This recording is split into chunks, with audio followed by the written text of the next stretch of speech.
the security attack. I don't think I could recreate it myself. Okay. The ISN plus 1, why do we start numbering at ISN plus 1? We'll get to that when we talk about how you set up a TCP connection. But basically, kind of the 0th label is reserved for your request to set up a TCP connection. Any questions on the sequence number in the acknowledgement? Yeah.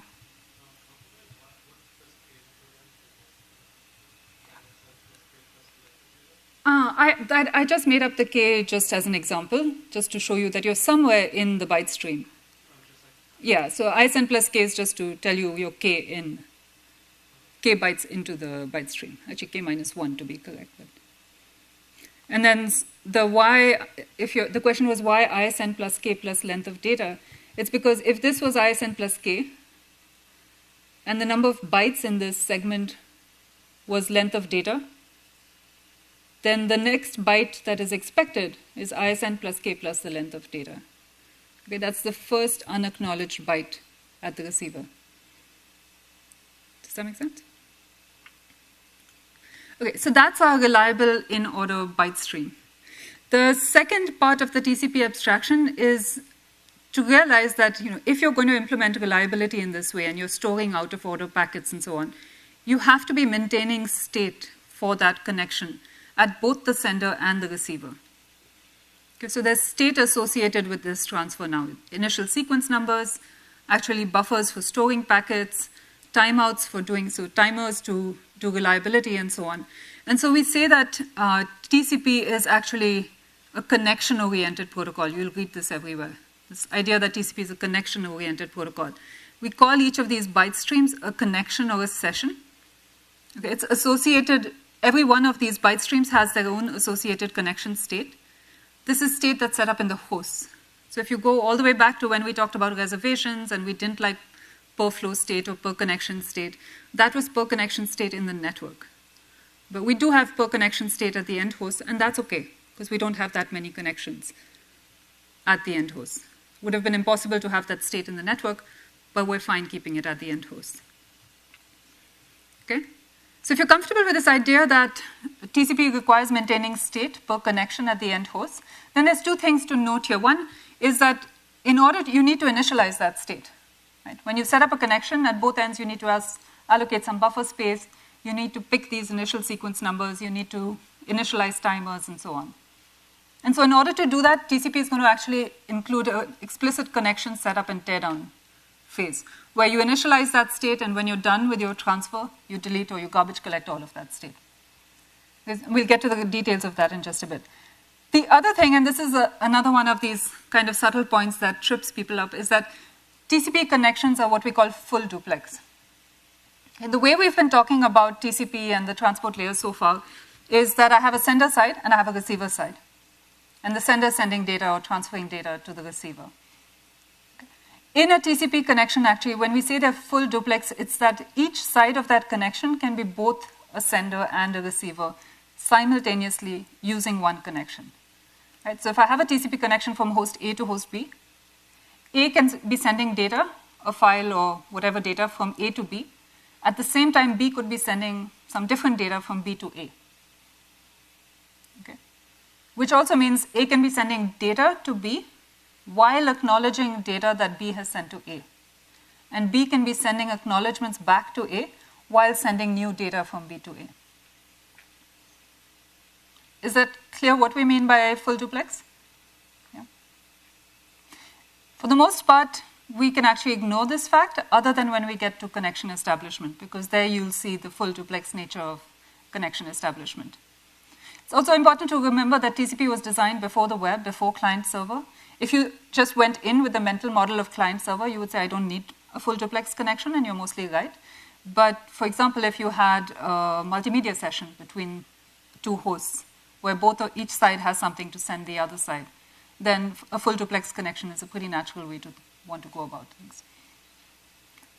Okay, so we'll get to connection establishment in a bit, but so coming back, our TCP abstractions, 2 points to note is understand this reliable in-order byte stream, and there's an implication to each one of these words that you should understand, and understand that TCP is connection-oriented. So we set up connection state, we initialize connection state, we tear it down, and so on.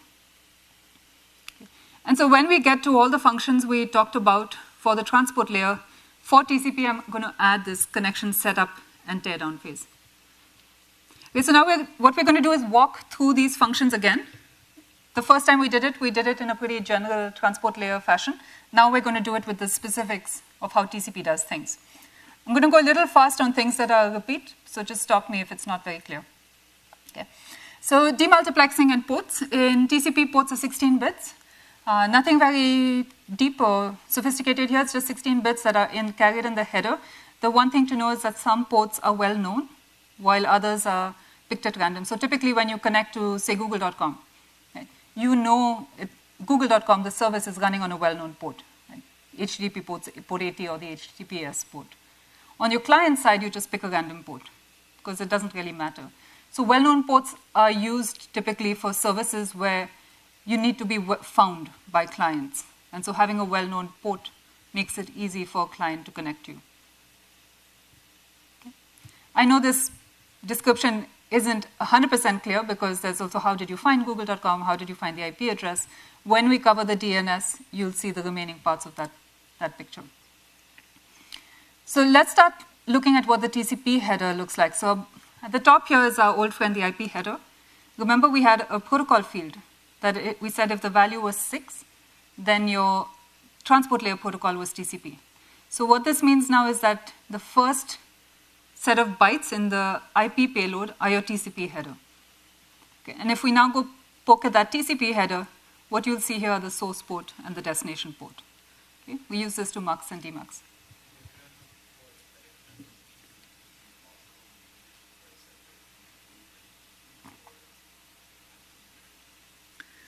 Typically not. If you demuxed on the protocol field and the port number, yes, but I don't believe that's how you do. Okay. So that's our mux demux. Moving on to reliability and how does TCP handle reliability. This is a busy slide, so let's take it one at a time. It's all of the basic building blocks we talked about in our last lecture, but they're used, one is selecting certain design options from the things we talked about. And there are some key differences. So first is sequence numbers are byte offsets. Okay, we covered this already. When we talked about reliability, we had packet 1, packet 2. We now know actually sequence numbers are going to be byte offsets. TCP uses cumulative acknowledgements. So if you remember from last time, we talked about individual, full information, and cumulative acknowledgements. TCP uses cumulative acknowledgements. So it's saying, I've received all bytes up to this point. It might have received some bytes beyond that point, but it's not going to tell you about that in the acknowledgement.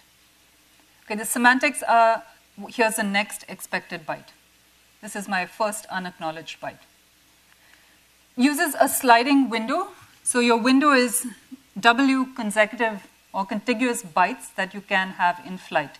So just to look at what that looks like, at the sender, if you were keeping track of which bytes have been sent, in green here, when I get an acknowledgement that says this is my next expected byte, at the sender, what that tells me is all bytes up to that point have been successfully transferred. So you can reclaim that buffer space. And then you'll have a window that says, depending on your W, the value of your window, the next W bytes, any of those bytes you can transmit. Okay, that's the maximum number of bytes you can have in flight. So the sender can go ahead and send those. It can't reclaim this buffer space, right, because it hasn't received an acknowledgement yet. Okay, so this is the buffer space needed at the sender. Can we call this a sliding window? Because as acknowledgements come in, you kind of slide your window to the right. Yeah? Questions? Okay. Retransmissions in TCP are triggered by timeouts, just like we discussed, and they're also triggered by duplicate acts. If you remember last time we said if you get k duplicate acts, that's a pretty good indication that your packet you're waiting for is lost. So in TCP, k is equal to 3. But it does use, if you get 3 duplicate acts, TCP will assume that packet, the next packet you were waiting for is lost. Next byte you were waiting for is lost. We have a single timer, so in the way we discuss things, in the reliability lecture, we were thinking of it as a timer per packet. We're clearly not going to have a timer per byte. So instead, in TCP, you have a single timer that corresponds to the first byte in your window. So when your timer fires, you will resend bytes corresponding to the left side of your window. Okay. Any questions on that? Yeah. Yeah. It doesn't. So you have one timer that, when you don't have you're waiting for these bytes, you send these bytes, right? And you set your timer. When your timer fires, you resend these bytes from you. Okay? And then finally, your window size, we now know is a function of the congestion window and the advertised window, which we glossed over when we talked about reliability. There is some special accounting that gets done for duplicate acknowledgements. We'll cover that when we talk about congestion control. And finally, the timeouts are computed from RTT measurements. So you'll cover this in section, but let me give you the intuition here. So the last time we talked about timeouts and how do you set this timer value, right? Because your delays on the internet can go from microseconds to hundreds of milliseconds. So there's many orders of magnitude. And we said that ideally you would want your timeout. So remember, your timeout is how long do you wait before you decide, okay, this packet really is lost, I've not received an acknowledgement, and you retransmit it. And we said that ideally that timer value should be based on the round trip time. Well, so in TCP, you're sending data and you're getting acknowledgements. So in principle, you could take you could look at the time when you sent the data and look at the time when you received the acknowledgement and use that as a sample of what your round trip time measurement is. And you're getting one of these samples or measurements potentially every time you get an acknowledgement. Right? So you have a pretty good indicator of what your round trip time is. It gets a little tricky when you think about things that are retransmissions. What is a clean sample? How often should you take them? And so on. Okay, so the details of how you do timer estimation we'll cover in section. But the basic idea is this, that you're going to use the time from when you send data to the time you get an ACK back to estimate what your round trip time is. I want to just cover ACKing and sequence numbers a little bit since this is different from how we did reliability. So let's say in TCP now that the sender sent a packet and the data in that packet started with the sequence number X. And that packet included B bytes. So the bytes X plus 1 up to X plus B minus 1. Okay. Clear? So when let's say the receiver receives this packet correctly, and it wants to send an acknowledgement. What is going to be the sequence number or the number that gets acknowledged from the receiver?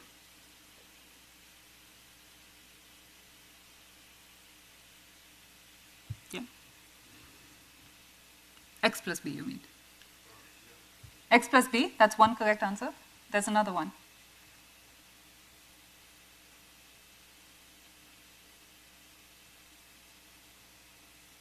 What if these B bytes were not in order, that there were some bytes missing at the receiver?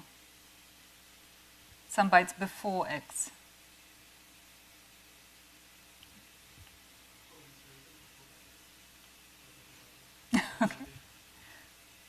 Okay, so if all data up to X had already been received at the receiver, it has now received bytes X up to X plus B minus 1. So your ACK is going to be for X plus B. The reason it's X plus B is, remember, TCP says I'm acknowledging the next expected byte. Okay? But what if actually the bytes that you had received, you hadn't received all the bytes before X. So you have some gaps at the receiver. In that case, let's say that Y was the highest contiguous byte received. So you had received all bytes up to Y, and then between Y and X, there was some missing bytes. And now you have X from X to X plus B. Okay. So then in that case, TCP is going to acknowledge Y plus 1. Okay.